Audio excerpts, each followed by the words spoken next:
Hello, bachcho. Let's read the given question. The question says, which of the following statements regarding specific heat capacity of a substance are correct? It depends on first, mass of substance, second, nature of substance, third, temperature of substance, fourth, volume of substance.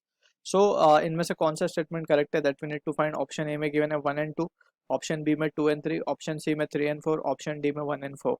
सो इस question को समझने के लिए first of all we need to define word exactly is the meaning of specific heat capacity.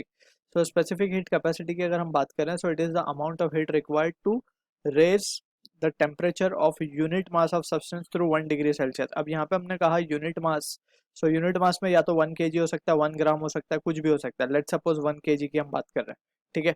And unit means to increase the temperature through 1 degree Celsius, यानी कि change in temperature की अगर हम बात करें so it is 1 degree Celsius, ठीक है.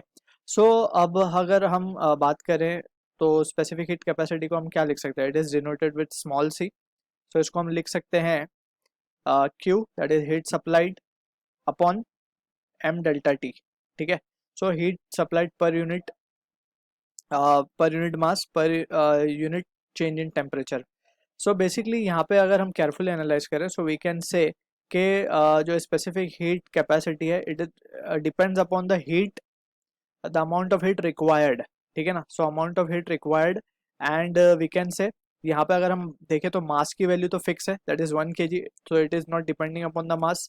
And also change in temperature भी 1 डिग्री सेल्सियस है. सो वी कैन से यहाँ पे ये जो चेंज इन टेम्परेचर है इट विल बी, अगर लेट्स से पहले बॉडी का टेम्परेचर 20 डिग्री सेल्सियस था लेट्स से, एंड इसका टेम्परेचर हमें यूनिट डिग्री से बढ़ाना है, so it has to be 21. So हम वी कैन से कि टेम्परेचर ऑफ सब्सटेंस पे इट विल डिपेंड, पहले कितना था अब बाद में कितना हुआ. अगर चेंज इन टेम्परेचर बोला जाता है या फिर रेज इन टेम्परेचर बोला जाता so it would have been independent. So क्योंकि रेज तो 1 डिग्री का ही होना है, ठीक है, तो वो फिक्स हो जाता है वहाँ पे. लेकिन यहाँ पे टेम्परेचर ऑफ सब्सटेंस यानी इनिशियली सब्सटेंस क्या टेम्परेचर पे था. So we can straight away say कि specific heat will depend upon, एक तो नेचर पे डिपेंड करेगा. मास पे तो straight away we can say कि नहीं कर सकता, मास फिक्स है स्पेसिफिक हीट के लिए. मास पे नहीं करेगा तो volume will also will not come into picture.